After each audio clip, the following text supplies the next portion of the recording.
Hello students and welcome to the first lecture of integration. Today we are going to start a new chapter, integration.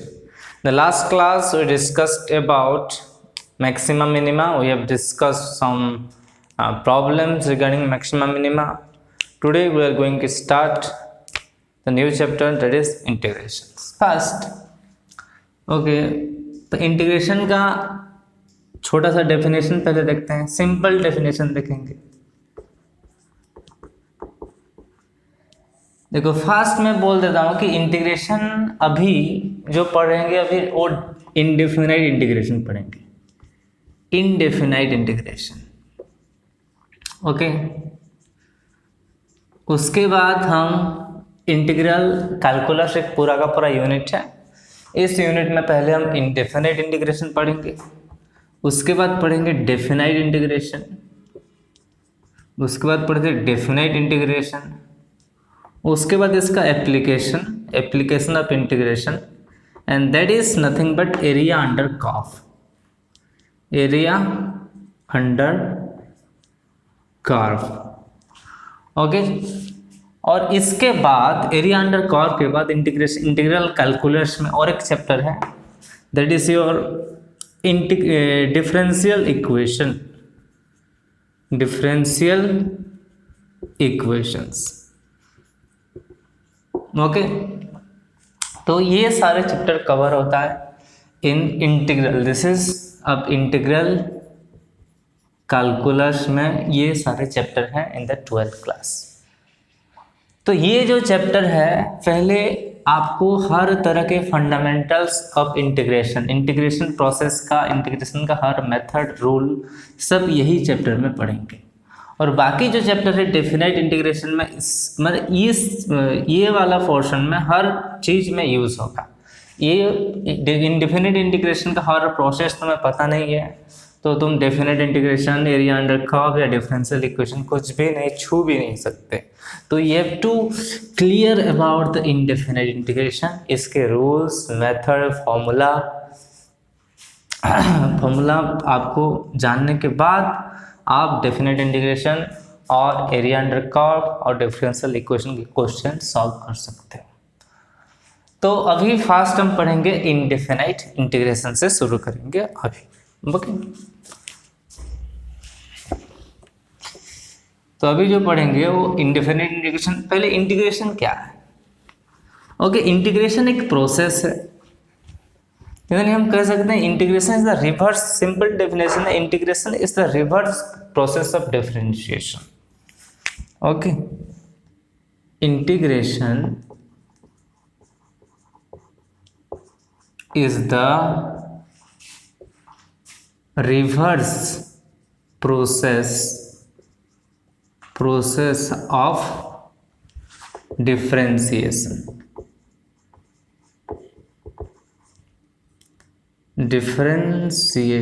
Okay, integration is the reverse process of differentiation, मतलब derivative और differentiation का उल्टा process है integration.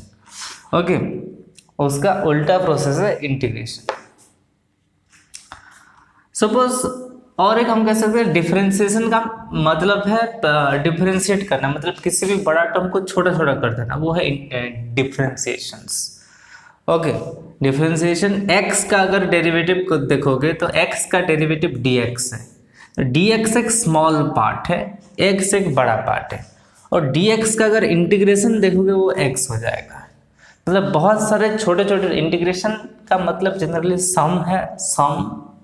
Okay, तो सम, integration का मतलब generally सम होता है. तो हम पढ़े होंगे इंटीग्रेशन के नाम में ये मीनिंग है नेशनल इंटीग्रेशन, मतलब जातीय एकता. ओके, तो यूनिट उसी इंटीग्रेशन मतलब सम टाइप का चीज़ है इंटीग्रेशन. और डिफरेंशिएशन है वो छोटा छोटा पार्ट में डिवाइड कर देना, छोटा छोटा डिफरेंशिएट करना. ओके, तो इंटीग्रेशन है आपका डिफरेंशिएशन का रिवर्स प्रोसेस. इसका मतलब मान लो कि एक f ऑफ x और एक f ऑफ x, एक small f of x, capital f are two function है, दो फंक्शंस. ओके, सपोज मान लीजिए कि d by d x of F of x is equals to f of x. Okay, इस small f of x का derivative ये another function f of x है। इसका मतलब हम बोल सकते हैं डेरिवेटिव ऑफ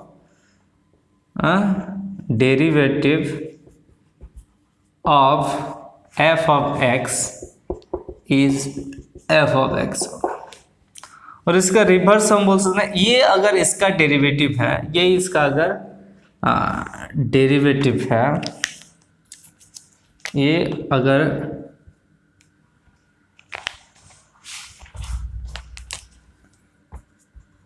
डेरिवेटिव है आपका, तो एफ ऑफ एक्स का ये हो जाएगा आपका इंटीग्रेशन। तो अगर derivative of F of x है, इसका मतलब इंटीग्रेशन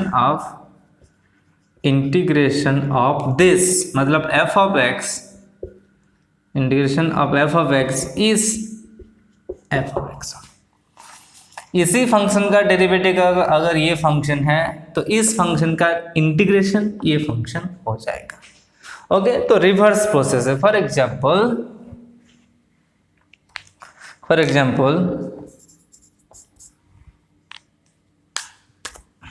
एक्स स्क्वायर का डिफरेंशिएशन क्या होता है, ये 2x होता है। इंटीग्रेशन का डेरिवेटिव एक्स स्क्वायर का डेरिवेटिव 2x होता है, तो 2x का इंटीग्रेशन, ओके ये सिंबल है आपका, हम बोल रहे हैं, अभी हम बोल देंगे 2x का जो इंटीग्रेशन है ये है एक्स स्क्वायर प्लस सी होता है, प्लस सी, और ये पूरा सबके बारे में हम डिस्कस करते हैं। ओके, इसको नोट कर लो, आई होप कर लिए हो।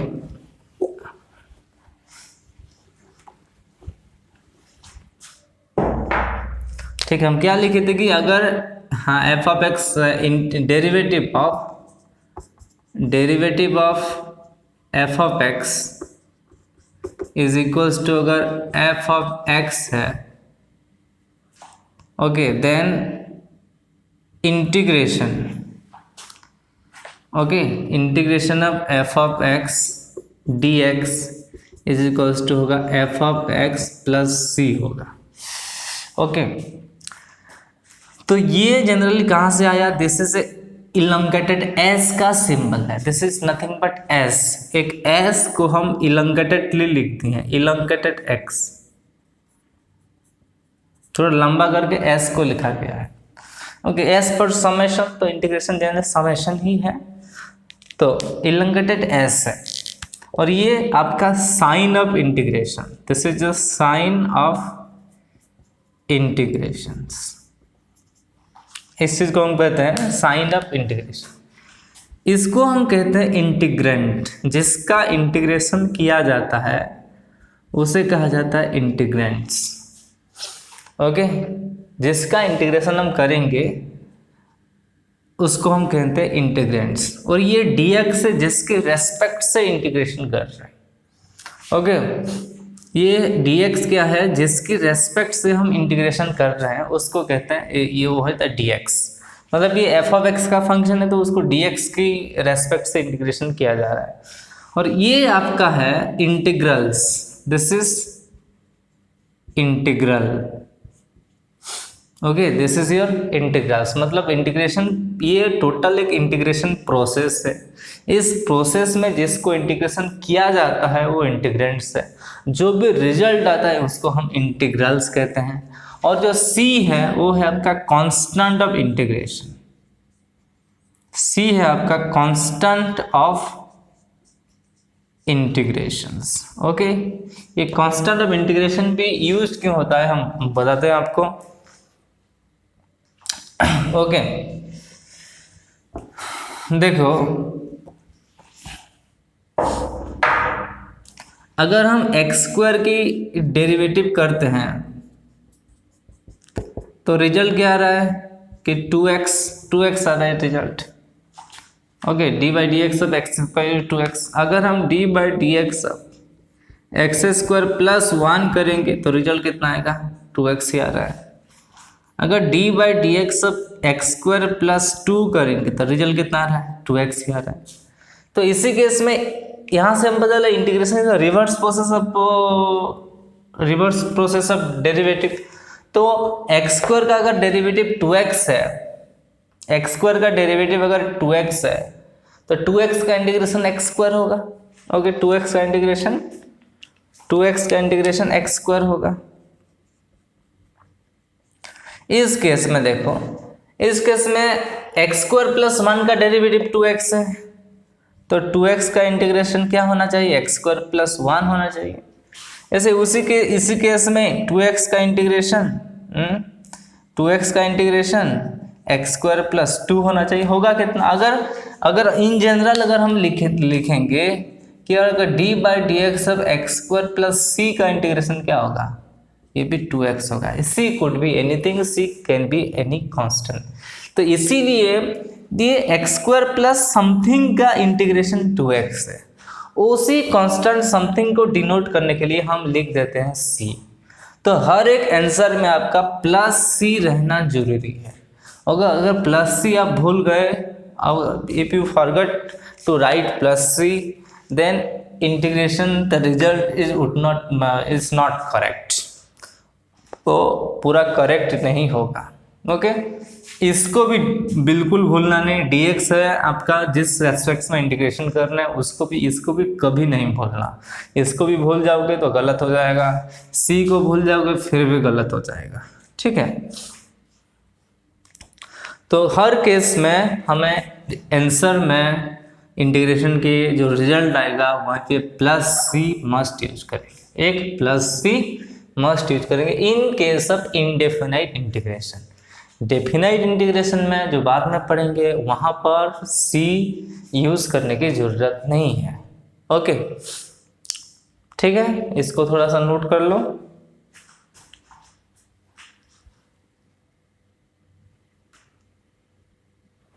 ओके, नोट कर लिए इसको।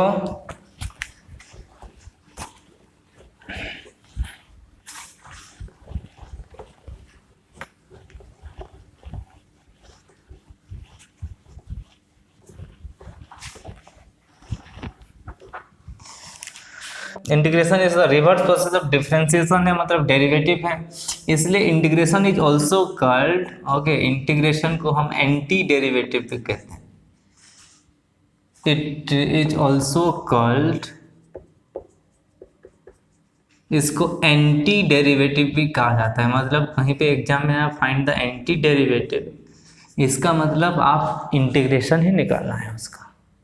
और इसको प्रिमिटिव भी कहा जाता है, इसको किसी किसी बुक में नहीं प्रिमिटिव भी कहा जाता है। अगर क्वेश्चन में आया find the primitive of the following function, then उसी केस में also you have to find the integration as well. तो इसको हम एंटी डेरिवेटिव भी कहते हैं और प्रिमिटिव भी कहा जाता है। ओके, इसका मतलब सपोज एक फंक्शन एफ ऑफ एक्स है, उसका answer G X plus C है, तो G X is the anti derivative of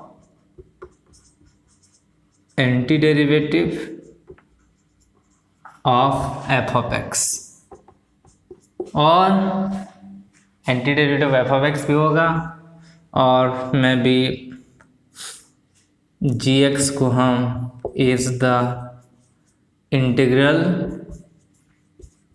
integrals of F of X भी कह सकते हैं, और G X is also the primitive of F of X भी हम कह सकते हैं। तो जी एक्स को हम एंटी डेरिवेटिव भी कहते हैं, इंटीग्रल्स भी कहते हैं, और प्रिमिटिव भी कहते हैं। ओके,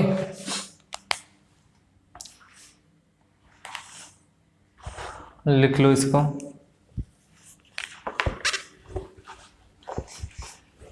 कुछ पॉइंट्स लिखेंगे, then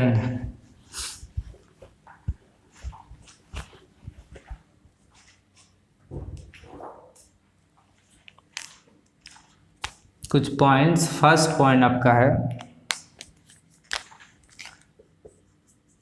the derivative of a function is unique. Derivative of a function is unique. Unique मतलब क्या होता है, मतलब सिर्फ एक ही, किसी फंक्शन का डेरिवेटिव अगर निकालोगे तो सिर्फ एक ही आंसर निकलेगा। ओके, सिर्फ एक ही आंसर निकलेगा। बट इंटीग्रेशन और integrals of a function is not unique, is not unique. और हम कह सकते हैं कि one function may have several integrals,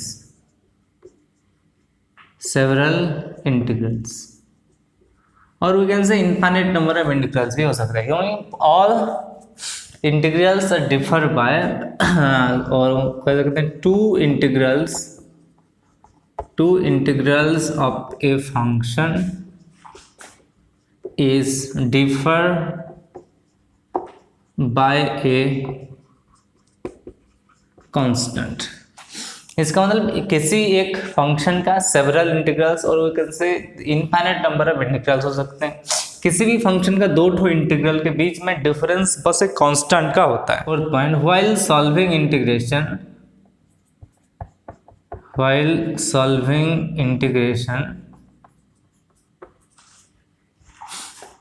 constant of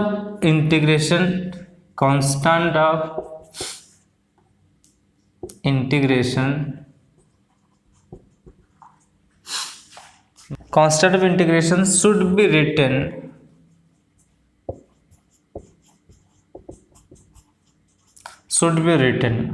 or otherwise result would be wrong।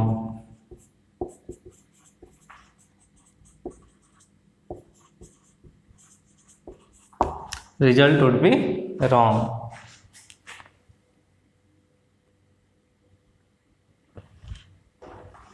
थोड़ा सा इंडिफिनिट इंटीग्रल का ज्योमेट्रिकल मीनिंग देखते हैं कि ज्योमेट्रिकली इसका क्या मीनिंग है। अगर एक फंक्शन है y is equals to x square और y is equals to x square plus 1, y is equals to x square plus 2 और in fact in general y is equal to x square plus c है। इसका अगर तुम graph draw करना start करोगे, इस family of curve का एक साथ ग्राफ ड्रॉ करो कि y is equal to x square का तो यही ग्राफ होगा। ओके, अगर y is equal to x square plus 1 देखोगे तो ये 0,1 से स्टार्ट होगा, x 0 का तो 1, तो यही सेम टाइप का ग्राफ, बस इस ग्राफ को तुम शिफ्ट कर दो थोड़ा सा ऊपर, तो बस यहीं से स्टार्ट होगा, कुछ ऐसे इस टाइप का होगा। एग्जैक्टली एक्स स्क्वायर प्लस 2 का अगर तुम ड्रॉ करोगे तो यहीं से स्टार्ट होगा एक्स स्क्वायर प्लस 2, इस तरह का ग्राफ बनेगा। एक्स स्क्वायर माइनस 1 का अगर देखोगे तो y equal to x square minus 1 होता, तो इस केस में इस टाइप का ग्राफ होता। एक्स स्क्वायर प्लस 2 होता तो ये बस ये ग्राफ थोड़ा सा शिफ्ट हुआ है।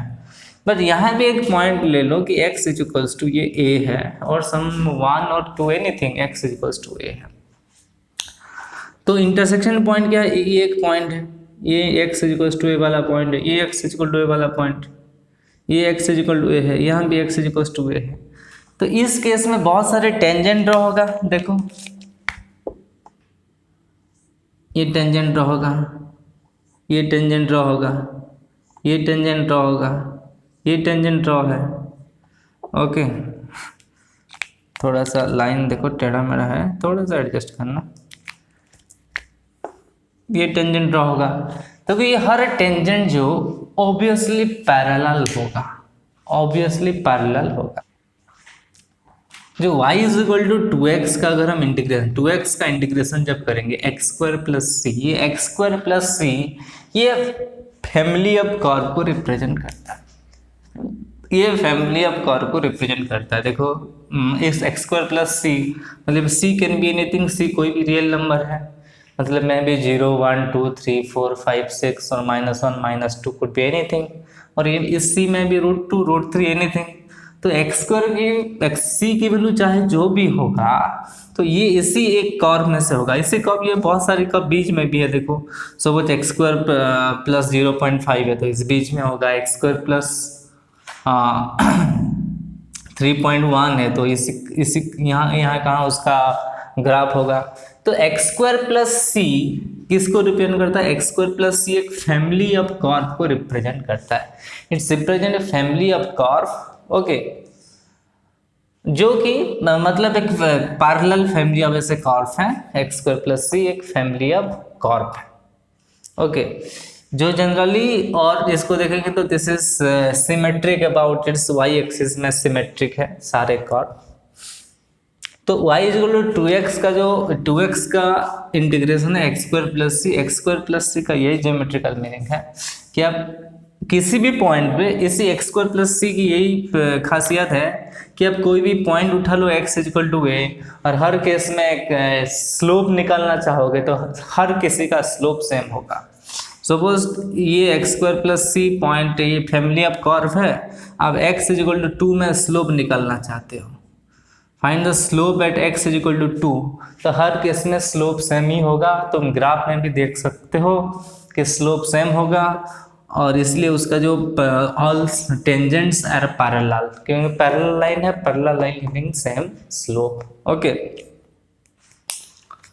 ठीक है। अभी हम फॉर्मूला डिस्कस करते हैं, नोट कर लो इसको। अभी फॉर्मूला डिस्कस करते हैं, जितने भी डेरिवेटिव से सब रिलेटेड फॉर्मूला है, डोंट वरी। जो भी फॉर्मूला आप डेरिवेटिव का याद है तो यह भी उसका बस उल्टा कर देना है। फॉर एग्जांपल पहले केस में देखते हैं कि एक्सन का डेरिवेटिव क्या होता है। ये होता है n into x to the power n minus 1, ये आपका डेरिवेटिव है। तो इसका जो इंटीग्रेशन है, इंटीग्रेशन क्या होगा? एक्सन होगा, n into x to n minus 1 का इंटीग्रेशन। तो अभी हम देखते हैं x to the power n plus 1 by n plus 1 का डेरिवेटिव देखते हैं। तो देखो 1 बाई एन प्लस 1 तो कांस्टेंट है, 1 बाई एन प्लस 1 कांस्टेंट है, तो 1 बाई एन प्लस 1, इसका डेरिवेटिव क्या होगा? n plus 1 into x to the power n plus 1 minus 1 that is n, तो ये कैंसिल, तो एक्सन होगा। तो डेरिवेटिव इंटीग्रेशन दोनों की फॉर्मूला हम लिखते हैं, d by D x of x to the power n plus 1 by n plus 1 is equal to x to the power n है। तो इसका उल्टा वाला फॉर्मूला क्या होगा आपका? So integration of X N D x is equals to x to the power n plus 1 by n plus 1 plus C. Integration of X N क्या होगा? X to the power n plus 1 by n plus 1 by C. और we can say देखो D X, D by D x of x क्या होता है? 1 होता है, x का डेरिवेटिव 1 होता है। तो इंटीग्रेशन ऑफ 1 डी एक्स मतलब 1 डी एक्स मतलब सिर्फ D x is equal to X plus C, X plus सी। ये तो हमने बताया कि डी बाई डी एक्स अगर एक्स स्क्वायर क्या होता है? दिस इज 2x, वैसे होता है 2x।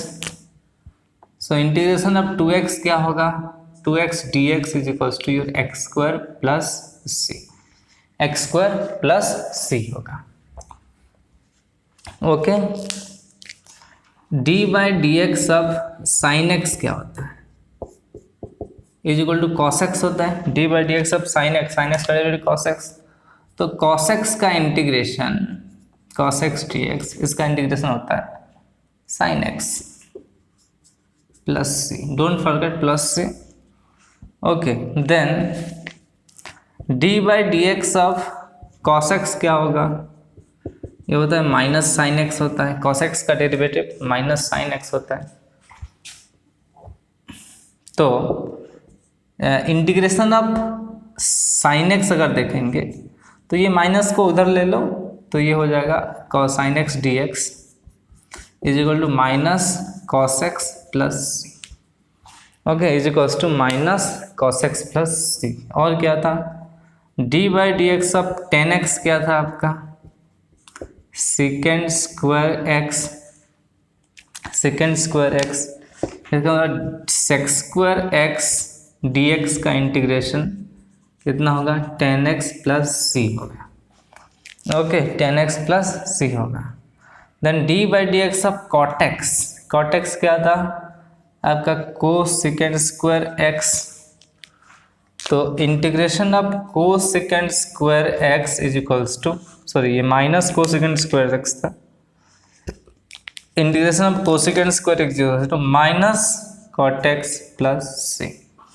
Okay minus cot X plus C. अभी D by D x of second X क्या होता है, this is second x into 10x, second x into 10x, so integration of second x into 10x क्या होता है is nothing but sorry dx, don't forget to write the dx। Okay तो second x 10x dx इसका integration है, second x 10x का integration is second x plus sorry second x plus C. Okay then D by D x of cosecant x क्या होता है, cosecant x का integration minus cosecant x cot x, तो integration of cosecant x cot X D X आपका respect है is equals to minus cosecant X plus C is equal to minus cosecant X plus सी होगा। Okay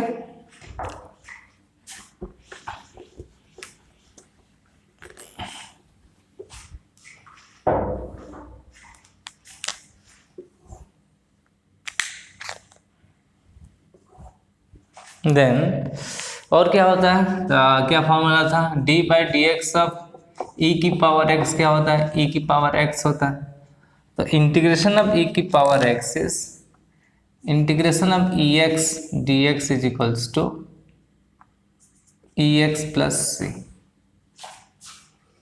integration of E X D x is equals to E X plus C, थोड़ा सा लिखेंगे आ जाएगा, derivative of E की power X is equals to E की power X, so integration of E की power X is equals to D x is equals to E की power x plus ये आपका डेरिवेटिव है, सॉरी इंटीग्रेशन है। Then और क्या फॉर्मूला पढ़े थे, D by D x of log X is equals to 1 by X था positive. Okay so 1 by X D x का जो इंटीग्रेशन है वो है log x प्लस सी, होता है आपका log x प्लस सी। ये अगर मॉड होगा तो यहाँ पे log mod x लिखता, ओके तो ये भी मॉड लिखता 1 बाई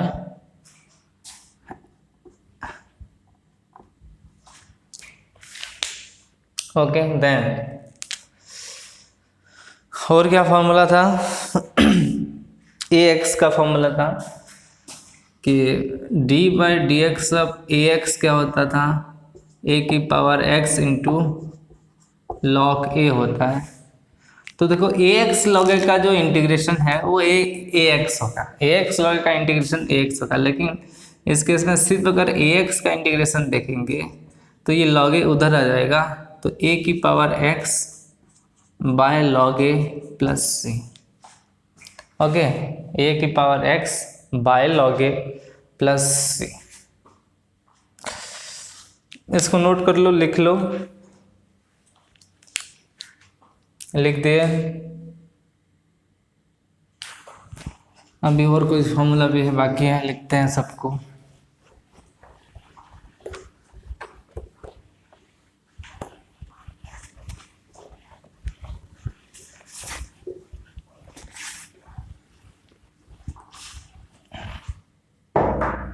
इन्वर्स के केस में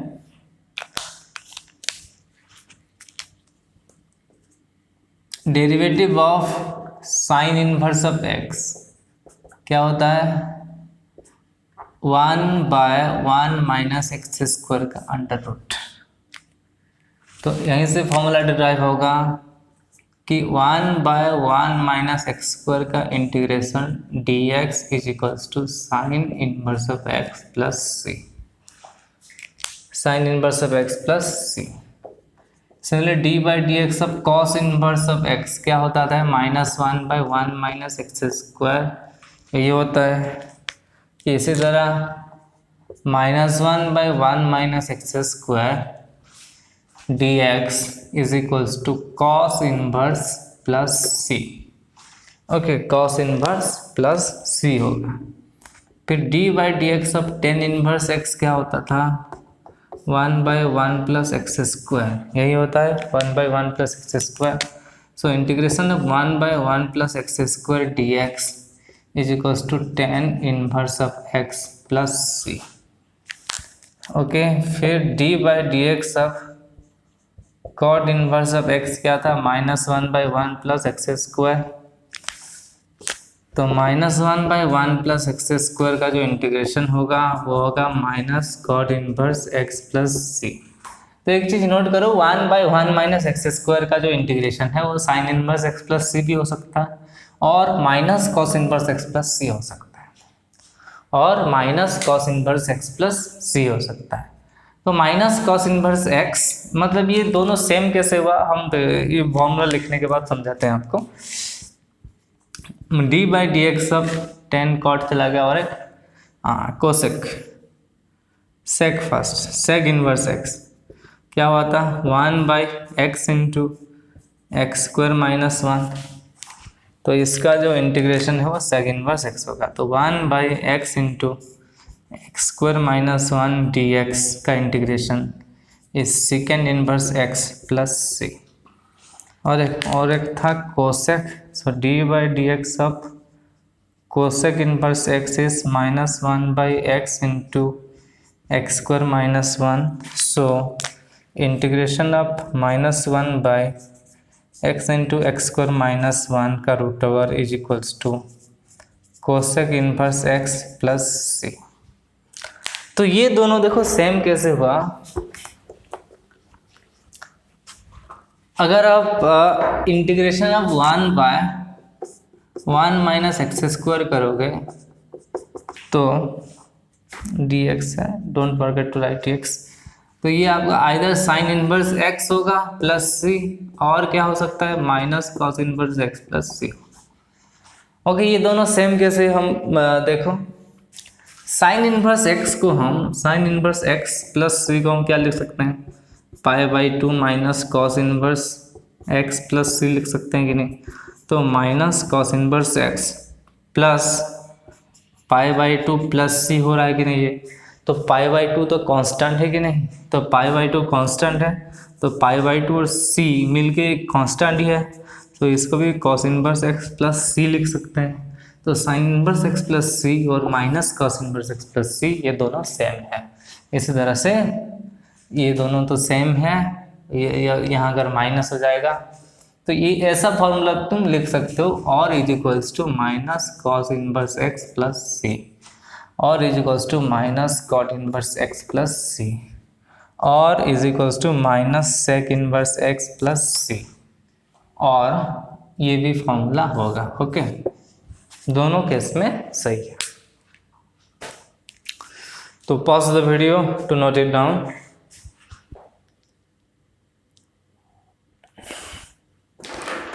तो ये कंफ्यूज मत होना कि यहाँ पे मैं minus sec inverse x plus c लिख दिया हूँ, कोसेक इनवर्स रहेगा। बाकी केस में ये देखो minus cos inverse plus c, इस केस में तुम लिख सकते हो minus sine inverse x plus सी।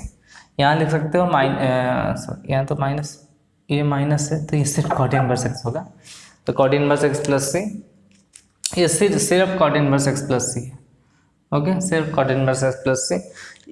इसी जगह पे तुम लिख सकते हो कि ये -10 इनवर्स एक्स प्लस सी है, ये भी लिख सकते हो -10 इनवर्स एक्स प्लस सी है। ओके, हर केस में उसका जो ऑपोजिट अगर इनवर्स आंसर है तो उसका अगर माइनस लिखोगे तो उसका साइन का कॉस, साइन की जगह कॉस इनवर्स को लिख सकते हैं माइनस साइन, कॉट इनवर्स को लिख सकते हैं -10 इनवर्स एक्स प्लस सी, इसी तरह से ये हम लिख सकते हैं। ओके, आई होप लिख दिया होगा।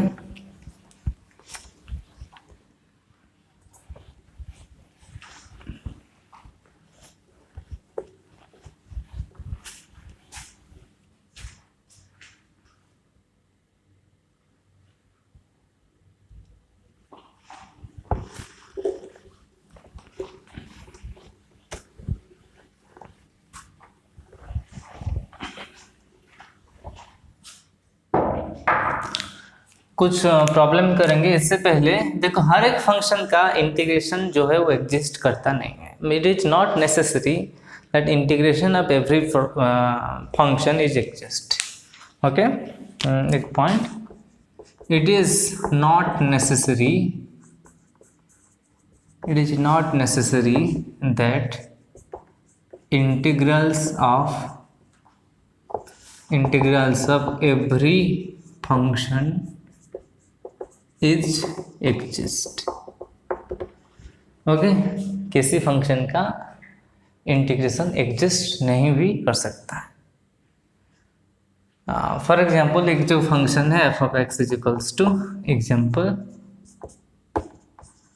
1 if x is rational, how 0 if x is irrational। Okay, then इस फंक्शन का integrals of F of x does not exist.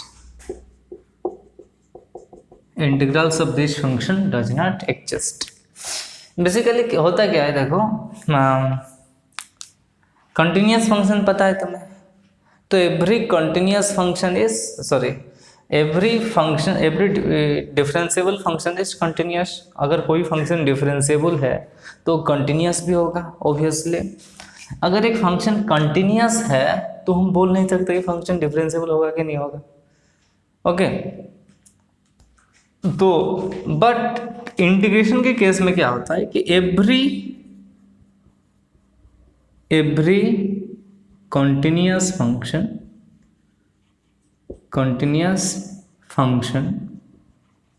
is integrable,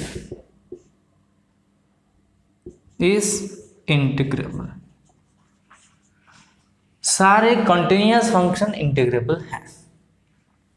okay, और डिसकंटिन्यूस फंक्शन केस में कुछ इंटीग्रेबल होते हैं और कुछ इंटीग्रेबल नहीं होते।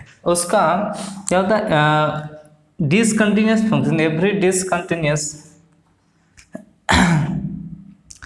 If a function have a finite number of point of discontinuity,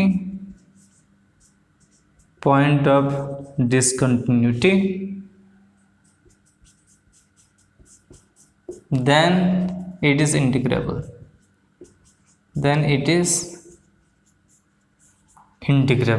कोई फंक्शन अगर finite number of point of discontinuity है तो इंटीग्रेबल है। And if the function have infinite number of point of discontinuity, if the function have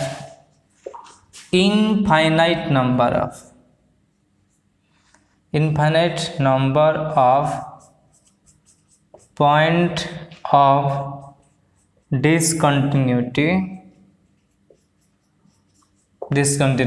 then f is not integrable,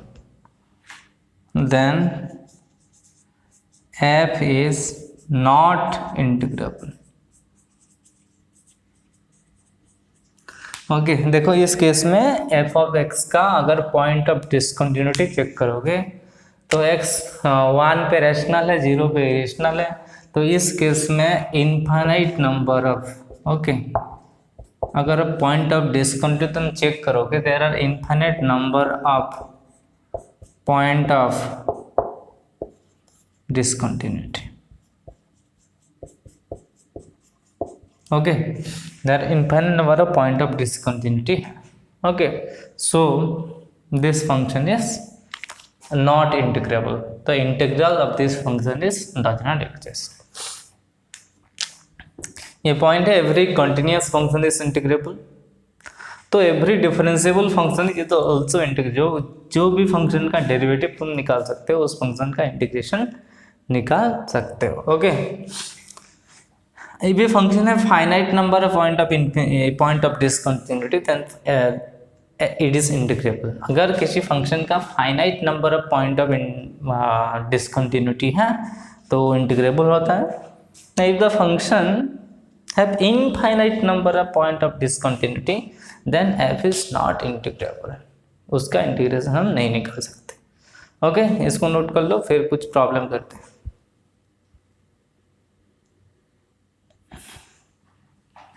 okay, here are few problems, let's solve it. Okay, ये dx लिखा हुआ है, don't worry, x6 dx. तो यही हमारा direct simple formula use हो रहा है कि x to the power n का इंटीग्रेशन क्या होता है, x to the n plus 1 by n plus 1 plus c. Okay, n not equals to -1, ये कंडीशन है, n is not equals to -1. Okay, formula में भी यही कंडीशन लिख देना कि n is not equals to -1. तो इसका जो आंसर क्या होगा, तो x to the power 6 plus 1 by 6 plus 1 plus c, तो x to the 7 by 7 plus c. Okay, यहाँ भी dx लिखा है. सेकेंड क्वेश्चन पे आते हैं. इसको हम लिख सकते हैं x to the 3/4 है. तो अगर x को ऊपर जाएगा तो ये क्या होगा, x to the power -3/4 है. ओके, ये समझ में आ गया, क्योंकि फॉर्मूला यूज है 1/x to the a equal to x to the minus है. ओके, सो इस केस में x to the -3/4 plus 1 by -3/4 plus 1 plus c. तो x तो -1 नहीं है, n. ओके, हो सकता है. तो -3/4, तो ये कितना होगा रिजल्ट, तो x की पावर 1/4 बाय 1/4 प्लस c, तो we can write 4 into x की पावर 1/4 प्लस c. ओके, तो 4 इंटू एक्स की power 1/4 plus c. Okay, come to the third question, 5x dx. Use क्या फॉर्मूला होगा, a की power x, integration होता है ax by log a plus c. तो इसके से डायरेक्ट होगा 5x by log 5 plus c. Okay, put the formula, get the answer, very simple. Okay, next. इस केस में देखो, इस फंक्शन थोड़ा कॉम्प्लिकेटेड लग रहा है थोड़ा सा, लेकिन है नहीं. ओके, फर्स्ट ये तुम्हें पता है कि 3 log a, मतलब अगर n log x है तो इसको क्या लिख सकते हैं हम, log a की पावर x की पावर 3 है. ये 3 जो है पावर में, कोफिशिएंट में, वो पावर में चला जाएगा. तो इसको लिखो कि a टू द पावर 3 तो नहीं होगा, log base a x cube, log base a x cube. और एक तुम्हें log का मीनिंग पता होगा थोड़ा बहुत. देखो, e to the power ln x क्या होता है बाबू, x होता है. क्यों होता है, इस केस में जो बेस है e है, अगर ये दोनों सेम है तो e और ln कैंसिल हो जाते हैं, e और ln कैंसिल हो जाता है. तो ये भी फॉर्मूला है आपका, a to the power log a x is equal to x. a की पावर log बेस a, इस बेस और ये बेस अगर सेम है तो a और log कैंसिल हो जाते हैं. So this is nothing but x cube. X cube का फॉर्मूला यहाँ लिखा है, x to the power 3 plus 1 by 3 plus 1 plus c, which is x4 by 4 plus c. This is your answer. Okay, this is your answer. So that's it for today's class. In the next class we are going to discuss some more problem okay अब integration. इस class में हम क्या discuss किए, integration का definition, उसका थोड़ा सा रूल्स, उसके बाद उसका फॉर्मूलास, और एक सिंपल 4 इजी प्रॉब्लम किए। In the next class we are going to discuss more problem. Okay, bye bye, take care, see you in the next class.